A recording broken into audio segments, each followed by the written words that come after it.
pembicara berikutnya. Wah, Ririn apakah masih bersemangat? Pastinya masih semangat ya. Yang berikut ini merupakan seorang ayah dari anak satu,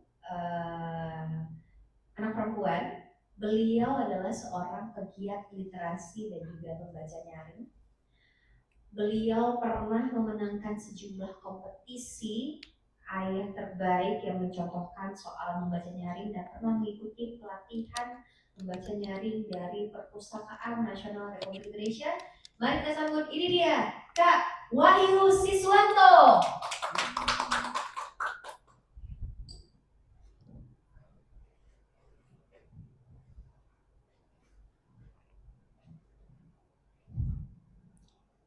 Ada banyak orang tua yang ingin anaknya tumbuh dengan kecintaannya terhadap buku. Tapi banyak orang tua juga yang belum tahu bagaimana cara mudah untuk menemukan rasa cinta itu. Assalamualaikum warahmatullahi wabarakatuh. Waalaikumsalam warahmatullahi wabarakatuh. Perkenalkan teman-teman semuanya, saya Wahyu Siswanto, biasa dipanggil Wahyu. Saya adalah ayah dari satu orang putri yang saat ini usianya 5 tahun.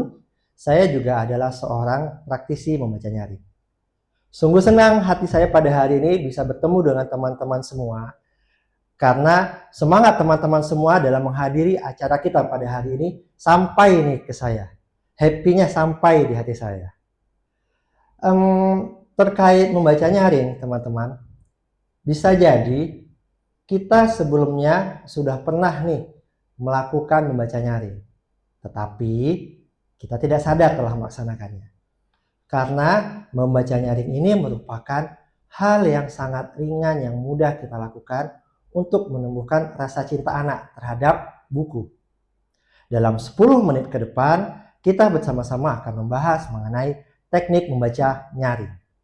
Sebelum kita memulai materi kita pada pagi hari ini, saya persilakan kepada teman-teman semua untuk mencari posisi yang paling nyaman dan paling rileks.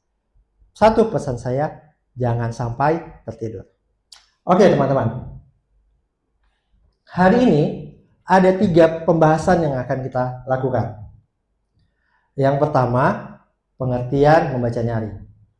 Yang kedua, persiapan membaca nyaring. Dan yang terakhir, yang ketiga adalah teknik membaca nyaring. Kita mulai dari pengertian membaca nyaring, bagian pertama. Apa itu membaca nyaring? Membaca nyaring, kalau secara teori, pengertiannya adalah kegiatan sederhana membacakan cerita dengan bersuara, di mana kegiatan ini melibatkan 3 hal. Yang pertama adalah pembaca, yang kedua adalah buku atau bahan bacaan, dan yang terakhir adalah pendengar. Tanpa adanya 3 hal ini, maka membaca nyaring tidak akan terjadi.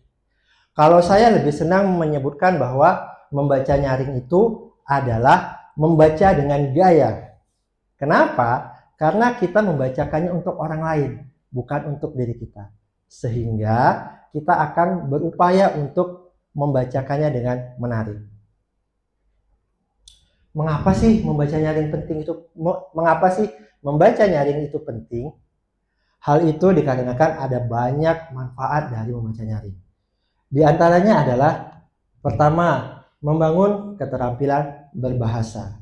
Karena anak akan sering mendengar kita membaca. Di mana saat kita membaca ada tanda baca, titik, koma, tanda seru ataupun tanda tanya. Kedua, belajar tentang dunia. Seperti adanya pepatah yang mengatakan buku itu adalah jendela dunia. Yang ketiga, mengembangkan empati dan kesadaran emosional. Dalam kita membaca nyaring, akan ada komunikasi dengan anak ataupun audiens kita. Kita bisa bertanya, bagaimana ya perasaan tokohnya? Bagaimana ya kalau kamu di posisi yang seperti itu? Apakah kamu bahagia, senang, atau kesal? Nah, biasanya hal populer terkait bercerita yang terkenal itu adalah mendongeng. Saya yakin teman-teman di sini semua sudah familiar dengan mendongeng. Tapi ada perbedaannya. Perbedaan yang mendasar adalah pertama, membaca nyaring itu kita membacakan buku.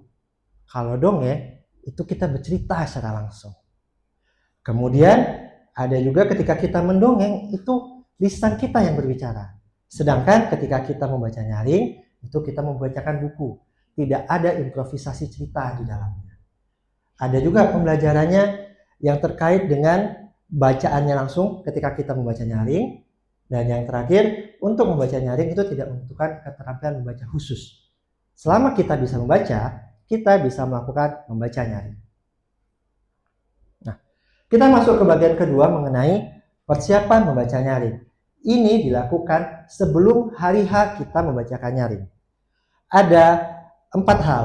Yang pertama kita tentukan jumlah pesertanya berapa. 5, 10, 15. Yang kedua, usia peserta. 2 tahun, 3 tahun, atau mungkin sampai 10 tahun. Yang ketiga, tempat. Di mana kita melakukannya. Keempat adalah durasi. Berapa lama kita akan menceritakannya. Lanjutkan. Nah, bagian kedua adalah pilihan bacaan. Kita pilih buku bacaan yang saat sekali membaca selesai semua ceritanya. Jangan terlalu panjang. Dan kita bisa melihat ada acuan perjenjangan buku. Dari A sampai dengan E. Ini berhubungan dengan usia anak untuk jenis buku yang kita bacakan. Next. Oke, bagian ketiga, teknik membaca nyaring. Dalam teknik membaca nyaring ini ada 3 poin. Dari sebelum, saat, dan setelah. Sebelum itu kita punya metode split. S-P-I-L-T. S itu adalah sepakati aturan. Misalnya, oke adik-adik, kita akan memulai cerita. Tapi adik-adik harus tenang ya. Kedua, P, posisikan buku. Pastikan buku yang teman-teman pegang yang akan dibacakan itu mudah untuk dibalik dan dilihat oleh semua peserta. 3, lihat latar sampul. Di sini kita bisa mengajak anak berdiskusi. Ada gambar apa ya? Warnanya apa ya? I, identitas buku. Sebutkan siapa penulis dan ilustratornya. Tujuannya untuk memberi penghargaan kepada pembuat buku ini. Terakhir, T, tebak cerita. Kira-kira ayam ini ngapain ya dia? Lanjut. Kedua, selama kita punya rumusnya metode itu K13. Kontak mata. Artinya kita harus melihat mata audiens kita. Anak-anak kita perhatikan. Jangan hanya tertumpu pada satu mata saja agar anak tidak merasa tertekan. Kedua, K, komunikasi. Ajak anak berdiskusi, ajak anak bercerita. Ajak anak melihat apa sih yang terjadi, apa yang dirasakan. K yang ketiga, kembangkan respon. Bagaimana perasaannya jika kamu di posisi itu? Kira-kira tokoh ini perasaannya senang atau sedih ya? G, gestur. Kita bisa memberikan sedikit gerakan tubuh kita yang menggambarkan dari cerita. Kemudian yang ketiga itu sesudah. Metodenya TBA. T, tanya. Bagaimana perasaannya adik-adik setelah dibacakan cerita? Bagaimana ya perasaan tokoh ini tadi? Apakah ia senang atau sedih? B, bercerita. Ajak anak-anak mengulas kembali ceritanya tadi. Bisa dilakukan dengan kita memberikan poin-poin. Tadi tokohnya ngapain ya? Kemudian apa yang dilakukannya? Akhirnya bagaimana? Dan yang terakhir A, aktivitas lanjutan. Hal yang bisa kita lakukan untuk mendukung buku yang kita bacakan tadi. Sehingga anak memiliki kesan dan memori terhadap buku yang baru dibacakan. Nah, teman-teman, membentuk anak yang cinta akan buku itu bukan proses yang terjadi dalam waktu 1 malam. Butuh waktu, komitmen, dan semangat untuk terus menumbuhkan rasa cinta buku dalam hatinya. Saya Wahyu Siswanto, terima kasih. Assalamualaikum warahmatullahi wabarakatuh.